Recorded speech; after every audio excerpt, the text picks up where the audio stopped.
소득원, 소득자, 시기, 장소들을 서로 다변화시켜서 세율을 낮출 수 있는 절세 인프라를 자녀법인을 구축하기가 굉장히 용이하다.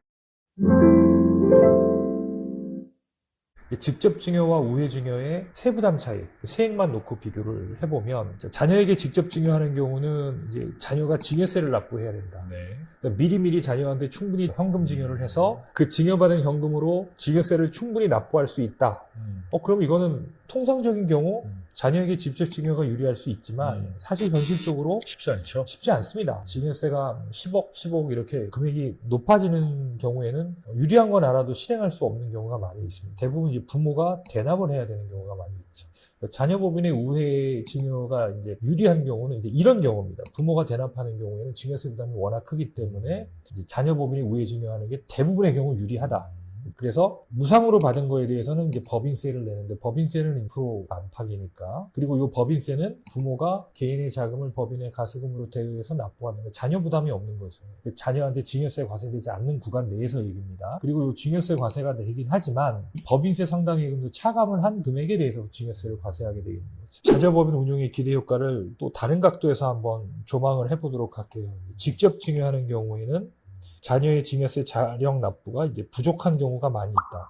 부모가 증여세 대납할 경우에 증여세 부담이 증가가 아니라 급등을 하게 됩니다. 그리고 고액 납세의 기회비용이 크다. 투자 활용 계획의 상실이 크다. 이런 부분이고요. 자녀 법인을 통한 우회 증여는 예를 들어 부동산 같은 경우 부동산 매수 자금을 부모가 법인에 대여할 수 있다. 부모의 자금으로 취득할 수 있다는 거죠. 자녀의 증여세 부담이 완화된다. 법인세 납부액은 차감을 해주기 때문에 그리고 법인 자산의 투자 활용 기회를 극대화할 수 있다는 이런 장점이 있는 거죠. 그래서 이 자녀에게 직접 증여하는 경우는 납부한 세금은 증여세밖에 없어요. 요거에 대한 이제 대납분 포함한 거고 반면에 이제 이 법인이 되게 되면 법인세도 내야죠. 네. 증여세도 내야 될 수도 있고 소득세도 발생될 수 있습니다. 그렇지만 이 세금 다 합한 게 이 증여세 대납분보다 적다는 거죠. 자, 유형별 납부세액 비교를 한번 해볼게요. 자, 첫 번째는 자녀가 직접 증여세를 납부할 수 있는 경우, 두 번째는 부모가 대신 대납해 주는 경우, 세 번째는 자녀 법인에 증여해 주는 경우. 각각 50억이라고 놓고 볼게요. 자, 1차 납부세액은 19.5억입니다. 직접 납부할 수 있어요. 자력 납부가 가능하죠. 그럼 추가 과세 없죠. 추가 증여세 없죠. 최종적으로 19억만 부담하면 됩니다. 그러면 자녀에게 귀속되는 순자산은 30.5억이 되겠죠. 그러니까 증여세를 대신 납부하는 경우에는 1차 증여세는 19억인데 이거 낼 돈이 없잖아요. 증여세가 얼마가 더 들어가냐면 18.4억만큼이 더 들어가야 돼요. 그 총 납부하는 증여세가 38억이 됩니다. 그러니까 제가 급등이라는 표현을 썼잖아요. 대신에 50억은 이제 순자산으로 넘어갈 수 있는 거죠. 그러니까 50억짜리 부동산을 넘겨주려는데 자녀가 19억 5천에 돈이 없다. 그럼 50억이라는 부동산은 그대로 가야 되고 19억 5천이라는 현금도 자녀에게 귀속이 돼야 되잖아요. 그렇죠. 그러려면 38억의 증여세 납부가 이루어져야 되는데 현실적으로 쉽지 않은 거죠. 자녀 법인으로 증여가 돌아가면 법인세 내야 되죠. 무상 증여에 대한 거. 그리고 자녀가 납부하는 증여세가 10.5억이 됩니다. 그럼 총 납부하는 세금이 20.7억 정도 돼요. 그러면 보세요. 자녀가 증여세 납부 능력이 될 때가 19.5억이잖아요. 그 금액보단 조금 많죠. 네. 조금 많아요. 그렇지만 이제 부모가 대납하는 경우는 월등히 많죠. 가급적 그 세금은 자녀 돈으로 내는 것보다 부모가 납부하는 구조를 짜는 게 유리하다. 왜? 자녀 명의의 자산이 그만큼 증가하는 투자 기회에 있잖아요. 그렇죠. 그죠? 앞에 거는 자녀가 이제 한 명인 경우고 자녀가 두 명인 경우를 가정하면 요렇게 돼 있죠. 그리고 28.8억이죠. 이것도 당연히 뭐 자녀 법인이 유리한 구조죠. 그래서 미리미리 자녀에게 꾸준히 증여를 해서 자녀가 직접 자력으로 납부할 수 있는 구조가 돼 있는 분들은 굳이 자녀 법인 만들 이유는 없어요.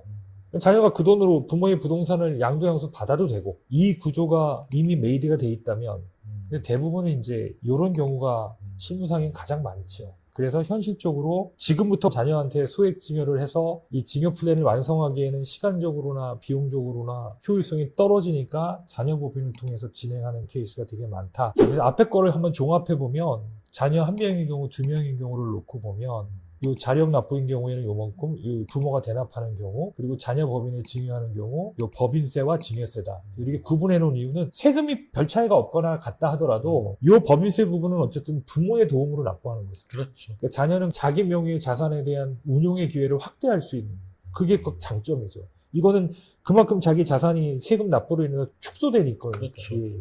그래서 같다 하더라도 이게 유리할 수밖에 없는 구조다. 이렇게 이해하시면 될 겁니다. 자녀법인의 기대 효과 조세 측면 보겠습니다. 고율의 증여세 부담이 저율의 법인세로 전환되는 효과 발생. 주주별 증여 의제 이익이 1억 미만은 증여세 과세 요건 불성립. 그렇죠. 그렇지만 일반 증여는 10년 동안은 계속 합산돼서 누진과세가 된다. 네. 자녀법인의 법인세는 부모 가수금으로 납부, 대납 증여세 미발생. 직접 증여할 경우에는 대납 증여세가 발생된다. 이런 겁니다. 손자녀가 주주인 경우 직접 증여에 따른 할증 과세 부담이 없다. 예, 손자녀도 자녀법인이 주주로 구성이 되면 아예 할증 과세 자체의 개념이 적용될 수가 없는 거죠. 30% 할증 말씀하시는 거죠? 자녀 주주의 증여세 부담 완화 및 납부 유연성 확보. 만약에 자녀법인이 주주세가 발생이 되더라도 부담이 낮잖아요. 그걸 또 연부연납으로 납부하게 되면 자녀 주주들의 증여세 부담이 거의 없다. 이렇게 보시면 될 것 같습니다. 법인 유보이익을 저율, 분류과세 소득으로 자녀에게 지급. 이 법인에 유보된 이익은 다양한 소득 다변화 전략을 통해서 자녀 개인에게 지급할 수 있다. 결국 자녀법인 운용의 기대 효과를 조세 측면에서 이렇게 6가지로 정리를 해드린 겁니다. 자녀법인에 유보된 소득은 급여, 배당, 퇴직금, 자본거래, 주식양도, 혹시라도 특허 같은 그런 이제 지적 재산권을 활동을 할 수 있다면 이런 것도 하나의 수단이 될 수 있겠죠. 그래서 법인에 유보되어 있는 유보금을 이렇게 소득 다변화 전략을 통해서 소득원, 소득자, 시기, 장소들을 서로 다변화시켜서 세율을 낮출 수 있는 절세 인프라를 자녀법인은 구축하기가 굉장히 용이하다. 참고로 이제 증여세를 납부할 능력이 안 되면 증여세를 부모가 대납해야 되잖아요. 세율 차이가 얼마나 크게 나는지를 한번 좀 말씀을 드려볼게요. 자, 여기 보면 이게 증여가 얘기입니다. 30억 예를 들어볼까요? 9억 9천 정도가 실질적인 증여세인데 9억 9천을 납부할 능력이 없어요. 9억 9천을 부모가 또 증여를 해줘야 되죠.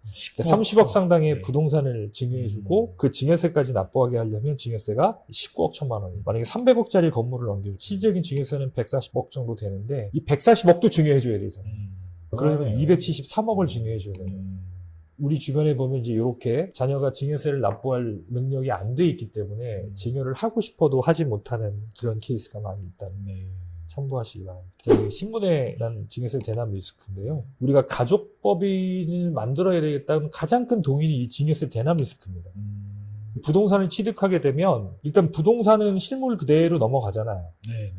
납부할 증여세도 증여를 해줘야 되잖아요. 근데 문제는 여기에 또 취득세도 있어요. 취득세도 자녀가 납부해야 되잖아요. 자녀가 증여로 취득하는 거니까. 그러니까 결국 원 부동산의 가액, 납부할 증여세, 취득세가 자녀가 납부할 수 있게 증여를 해줘야 되는 거니까 증여세 부담이 엄청나게 늘어나는 거죠.